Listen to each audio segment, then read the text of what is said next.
Esta situación en el Cauca, Mauricio, cuando uno escucha todo lo que ahí está pasando, uno dice, bueno, aquí hay un diagnóstico que se ve bastante claro y uno dice, entonces, las acciones ¿para cuándo? Nos preguntamos nosotros aquí si esta es una zona sitiada y parecería que la respuesta es sí. Diferentes grupos criminales están operando allí, acorralando a los habitantes. Llega el ministro de Defensa, dice, vamos a aumentar el pie de fuerza.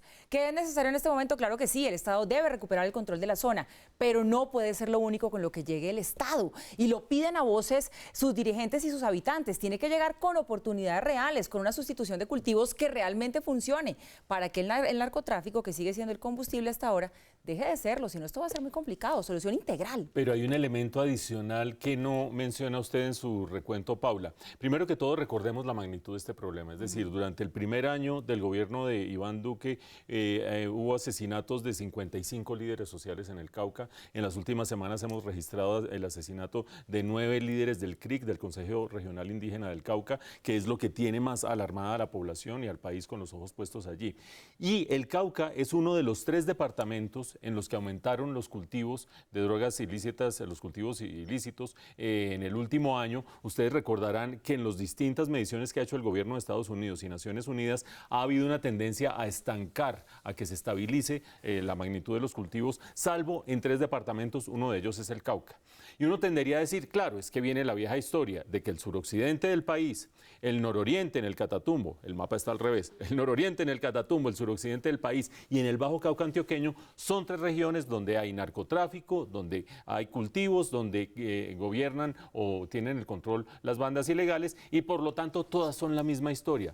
Pero ojo que en el Cauca, por supuesto que tiene en común el que cuando se fueron las FARC terminó ocupando el territorio y terminó empezando a mandar las bandas ilegales, o sea, disidencias de las FARC, o sea, el ELN, o sean distintas, los Pelusos, etcétera, etcétera. Pero hay un rasgo diferencial y es la presencia de ese régimen singular que tienen los indígenas en el Cauca.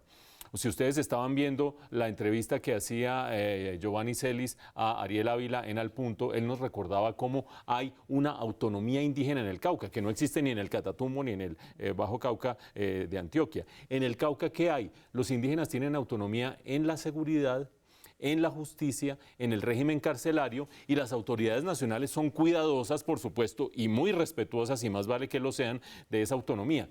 Pero esa circunstancia ha sido aprovechada por los actores ilegales para empezar a generar divisiones dentro de los indígenas caucanos. Los indígenas caucanos se han resistido de manera heroica a los enviones que ha hecho el narcotráfico a finales de los 80s, durante los 90s, pero en esta coyuntura parece existir una fractura. Ellos mismos lo llaman la desarmonización de la sociedad indígena a partir de la entrada del narcotráfico.